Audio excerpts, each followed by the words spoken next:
Now, let's get to your Philadelphia Eagles because we have some things to address with these guys. The Philadelphia Eagles suffered probably the most embarrassing loss of the season. They've only lost 3 times, but this loss by far hurt the most.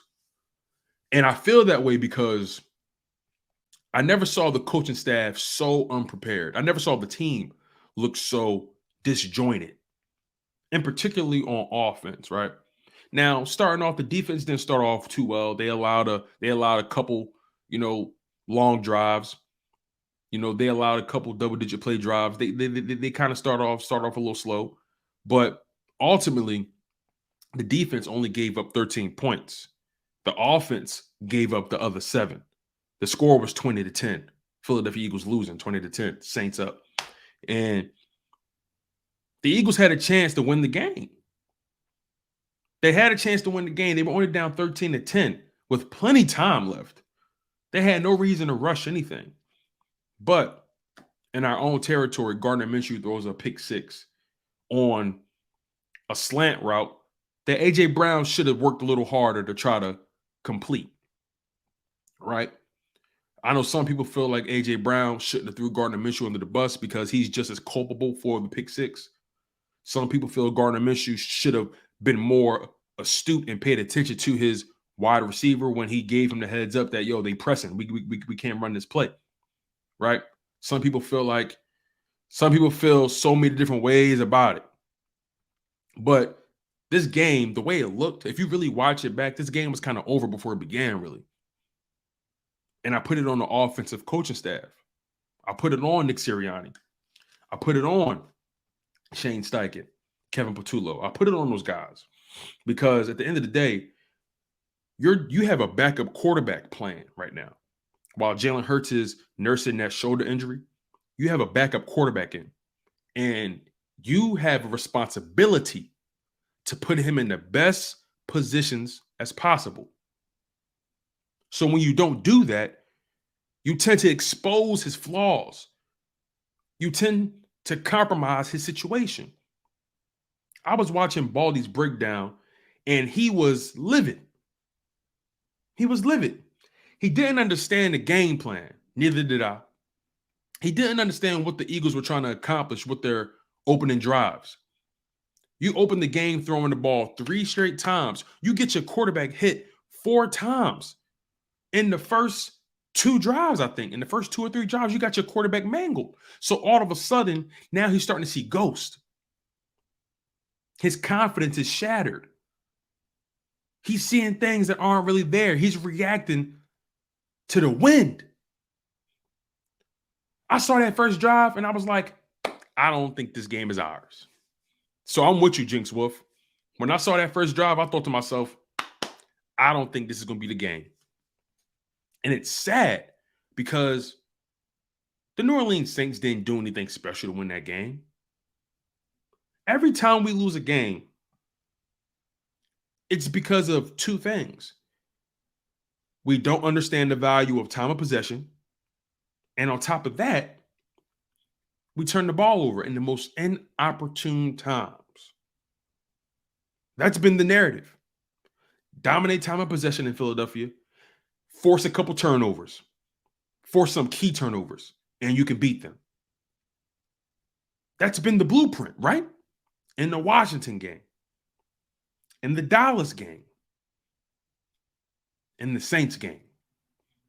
Dominate time of possession, force them to make a couple mistakes, and you could beat them. Do the Eagles handle adversity well? I'm starting to question that. But not necessarily the players. I'm beginning to question, does the Eagles coaching staff have what it takes to coach through adversity?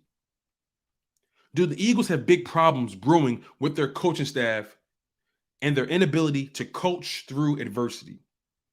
Are they the weakest links in the building? Ask yourself this. Are they the weakest links? Is the coaching staff, is Nick Sirianni, Shane Steichen, and even Jonathan Gannon, because he's not perfect either, even though his defense only gave up 13 points. Let's make that very clear. But Andy Dalton was carving them up the first couple drives. Shout out to Josiah Scott for redeeming himself, getting the pick. But ultimately, this coaching staff has showed their ass these past few weeks. The game planning has been questionable. Poor game planning got Jalen Hurts hurt, no pun intended. Poor game planning got Gardner Minshew mollywopped this past Sunday. Now, was the game plan shaky against the Dallas Cowboys? I don't think so. I think the Dallas Cowboys game plan was actually pretty sound. I wish we would have leaned on our running game a little bit more instead of relying on Gardner Minshew to throw the ball north of 30 times. But ultimately, I think the Cowboys game plan was pretty sound, was pretty stout. We lost that game because of turnovers, strictly because of turnovers. We turned the ball over one less time. We win that game. We gave the Dallas Cowboys additional possessions, right? So it's important to realize the difference between how these games have been called. And I'm pretty sure you guys have noticed that. The Dallas Cowboys game wasn't that bad in terms of play calling. But the Chicago game, the New Orleans Saints game, two technically inferior opponents. Are the Eagles beginning to play down to the competition? Are they beginning to sell themselves short or sell the opponent short? Is Nick Sirianni becoming arrogant? Hubris is a hell of a thing. And it always comes back to bite you. It always comes back. Ryan Rose says backup quarterbacks play differently, so you need a different game plan. Throwing the ball 3 straight times isn't working. You got to switch it up. Quick reads. You know what I mean? Like, I understand. I feel you on that. I understand. Jinx Swift says, and that was a BS call on Dickerson. Absolutely, man. That was not holding. That was probably one of the most egregious holding calls I've seen in a while. That was just pure dominance. Even the commentator was like, that is not holding. You can't call holding because a guy just simply got dominated. Simple as that. Lola D says, yes, it seems like they don't know what to do when their talent is missing. That's a very interesting point, Lola, because, or is it Lala? I'm sorry. Lala, my bad. Lala D. I apologize for getting your name wrong. I said it wrong a few times. Appreciate you. Make sure you guys smash that like button. You might be on to something, Lala. 2 games, Jalen Hurts hasn't been here. 1 game, the offense looked pretty explosive still. Then you go up against a lesser opponent, in my opinion. Maybe the Saints have a better DB room, maybe. But you essentially go up against a lesser opponent. And all you had to do was put up 20 points because that pick 6 shouldn't happen. All you had to do is put up 17 points. You win that game if you put up 17 points. But instead, you gifted the Saints an additional 7 points, making the score 20-10. So this game was very much within reach. Yet, Gardner Minshew gave it away. But at the same time, can I really be mad at Gardner Minshew, though? Can I really be mad at him for being thrusted in a situation that was not optimal? Now, granted, Gardner Minshew is a pro. He's been playing this game long enough. He should understand what's required, right? Gardner Minshew was terrible, but the game plan didn't do him any favors, right? I think we all can agree with that. So again, I'll ask, has this coaching staff become a liability? Is this coaching staff trending in the wrong direction? Are they believing their own hype? Do they have what it takes to make the right decisions at the right time in the playoffs? And that's what separates the 2017 coaching staff with this coaching staff. It seemed like the 2017 Super Bowl coaching staff just knew what buttons to press and when to press them. And look, could this be an overreaction? Could it? It's very possible that this could be an overreaction on my part. But I'm curious to know what you guys think. Flat out, the Eagles got embarrassed 20-10. They're now 13-3. And this is their first losing streak of the season. Now, look, some of the best teams have had losing streaks. The Buffalo Bills had a losing streak. We're not going to pretend like that didn't happen, right? The Buffalo Bills lost to the Jets and the Vikings back to back. So it happens. It happens. Some of the best teams have 3 losses. The Chiefs got 3 losses. The Bills got 3 losses, right? The Chiefs lost to the Colts, the Bills, and the Bengals. 2 of those losses, respectable losses. I get it. Those were tough games. You know what I'm saying? But the Colts, no one saw that coming, but that's still relatively early in the season. But overall, though, anybody can get got. And all the best teams have 3 losses this year. It's just that the Philadelphia Eagles losses are happening at the worst time. The injuries are piling up at the worst possible time. You have Lane Johnson out with a slight abdominal tear that he's going to play through, as a matter of fact. He's not going to get the surgery. He's going to play through it, and we'll see how long he lasts. Starting is not the issue. How he finishes will be the question. You got Chauncey Gardner-Johnson coming off of a lacerated kidney. How effective will he be? It'll be an improvement, I'm sure. But how effective will he be? Avonte Maddox, another player, dealing with another injury. He was dealing with a hamstring earlier this season. Now he's dealing with a severe toe injury. Will he come back? We don't know. We just don't know if he'll come back. Jalen Hurts with the throwing shoulder injury. How effective will he be? Will he be able to play his style of football, knowing what we know about the injury? I'm pretty sure there are other players. Miles Sanders currently dealing with a knee, right?